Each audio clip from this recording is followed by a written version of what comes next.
حضرت بشر آفی رحمت اللہ علیہ سے سارا زمانہ پیار کرتا تھا. بغداد کا ایک تاجر کہتا ہے مجھے نہیں بابا اچھا لگتا تھا. ہمارا اپنا اپنا ذہن ہے نا, ہم کہتے ہیں میں نے جدھر ساری دنیا جا رہی ہے وہاں نہیں جانا. کہتے ہیں کہ وہ بابا مجھے نہیں اچھا لگتا تھا, حالانکہ سارا بغداد عزت کرتا. کیوں نہیں اچھا لگتا تھا؟ کہتے ہیں اس لیے کہ بابا نہ صرف فرض مسجد میں پڑھتا تھا, باقی نماز گھر جا کے. تو میں کہتا تھا اتنا ولی ہے تو باقی بھی مسجد میں پڑھے. کہتے ایک دن میں نے کہا جسوسی کرنی ہے اس کی, جو کہ اسلام میں منع ہے. کہتے حضرت بشر آفی رحمۃ اللہ علیہ نے جمعے کے فرض پڑھے, فرض پڑھ کے نکل گئے دوڑ کے.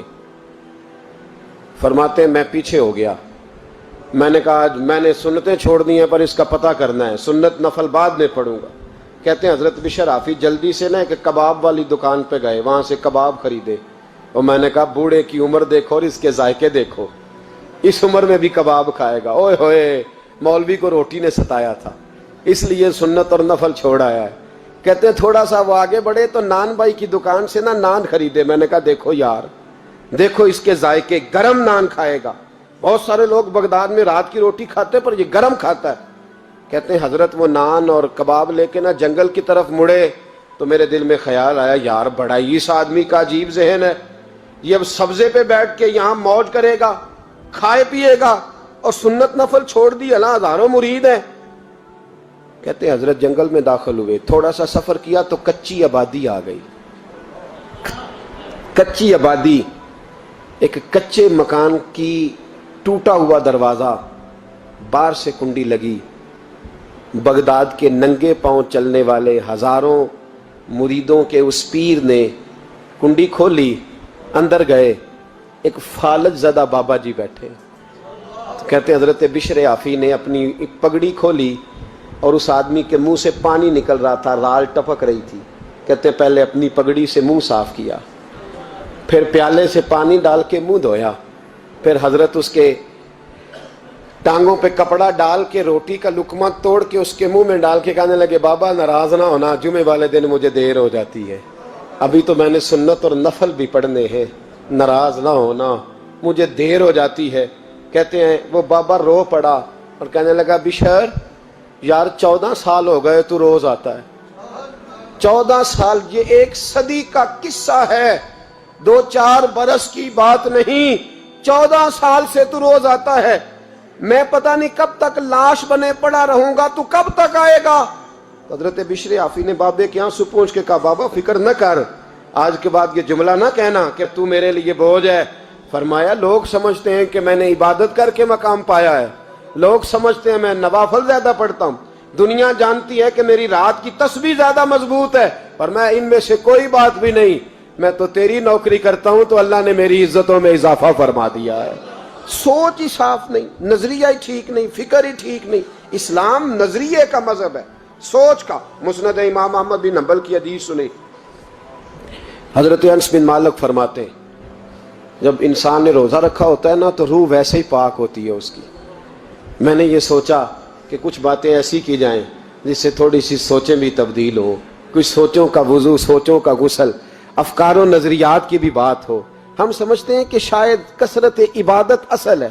اقبال کہتے ہیں یہ ذکر نیم شبی, یہ مراقبے, یہ سرور, تیری خودی کے اگر نگہباں نہیں تو پھر کچھ بھی نہیں.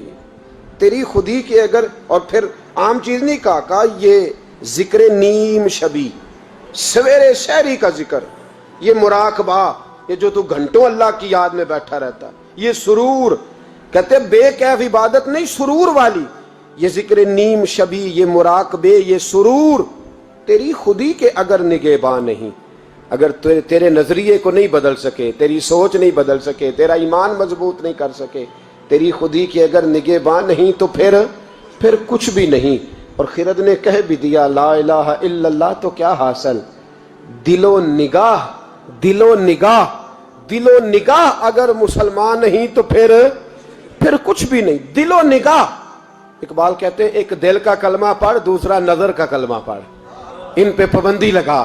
دل و نگاہ اگر مسلمان نہیں تو پھر تو کچھ بھی نہیں, کچھ بھی نہیں. حضرت انس بن مالک کہتے ہیں میں حضور کے پاس بیٹھا تھا, حضرت عبداللہ ابن عمر بھی بیٹھے تھے, کوئی بات ہو رہی تھی, ایک حجرے میں بیٹھے تھے, دروازے پہ دستک ہوئی. مسند امام احمد میں حدیث ہے نبی پاک علیہ السلام نے فرمایا انس دروازہ کھولو، دروازے پہ وہ بندہ ہے جس کو اللہ بغیر حساب کتاب جنت عطا فرمائے گا، وہ بندہ ہے دروازے پہ۔ حضرت انس بن مالک کہتے ہیں میں نے دروازہ کھولا تو بندہ دیکھا، غریب سا ایک انصاری صحابی، اور بندہ بڑا سادہ، وضو تازہ کر کے آیا ہے تو پانی کے قطرے داڑھی سے بہہ رہے ہیں، اور چمڑے کے جوتے اس نے لپیٹ کے تو بغل میں چھپائے ہوئے، آ کے اتحیات کی حالت میں بیٹھا، حضور سے دو چار باتیں کی، چلا گیا۔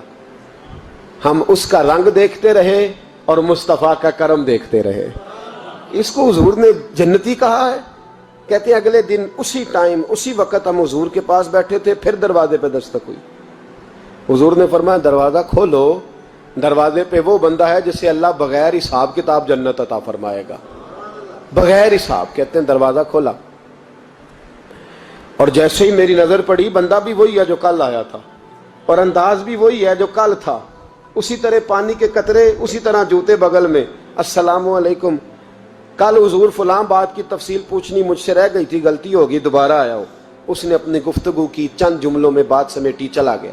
فرماتے ہیں اتفاق کی بات کہ دن تیسرا، بندے بھی ہم دونوں، میں اور عبداللہ ابن عمر، حضرت انس بن مالک کہتے ہیں دونوں بیٹھے تھے، سیم ٹائم سیم ڈے۔ پھر دستک ہوئی، حضور نے فرمایا دروازہ کھولو، اور مسکرا کے فرمایا دروازے پہ وہ بندہ ہے جسے اللہ بغیر حساب کتاب جنت عطا فرمائے گا۔ کہتے ہیں کھل اٹھے ہمارے چہرے، باہر گئے، دستک ہوئی تھی، دروازہ کھولا۔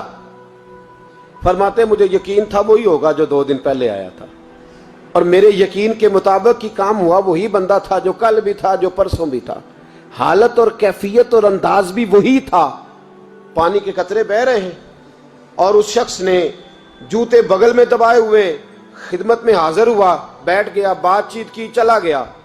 حضرت انس بن مالک کہتے ہیں تھوڑی دیر ہوئی تو حضور بھی تشریف لے گئے۔ حضرت عبداللہ ابن عمر مجھے کہنے لگے یار ویسے کتنے اس کے نصیب ہیں، کتنے نصیب ہیں، کوئی آیا لے کے چلا گیا، کوئی آیا لے کے چلا گیا، کوئی عمر بھر بھی نہ پا سکا، میرے مولا تجھ سے گلا نہیں، یہ تو اپنا اپنا نصیب ہے، یہ تو اپنا اپنا، اور نہ کسی کے حال پہ طنز کر، نہ کسی کے غم کا مذاق اڑا، وہ جسے چاہیں جیسے نواز دے، یہ مزاج لطف رسول ہے صلی اللہ تعالی علیہ وسلم۔ کہتے ہیں ہم لوگ گفتگو کرنے لگے، عبداللہ ابن عمر مجھ سے کہنے لگے یار ویسے پتہ کرنا چاہیے یہ کون سا عمل کرتا ہے، پتہ کرنا، جیسے ہم نہیں پتہ کرتے کہ یہ بندہ بڑا چمک گیا، پتہ کرو کون سا کاروبار کرتا ہے، ذرا اس کی جاسوسی تو کرو۔ اور بندے بھی بڑے سمجھدار ہیں، وہ سائیڈ بزنس نہیں بتاتے، وہ کہتے ہیں وہ جو میرا علیحدہ ہے وہ نہیں بتانا، کہیں یہ نہ شروع کر لے۔ حالانکہ انسان کے پاس جو خوبی، جو اللہ نے اسے دولت دینی ہوتی ہے، وہ اپنا اپنا نصیب ہوتا ہے، وہ گھر میں بیٹھے بھی اللہ عطا کر دیتا۔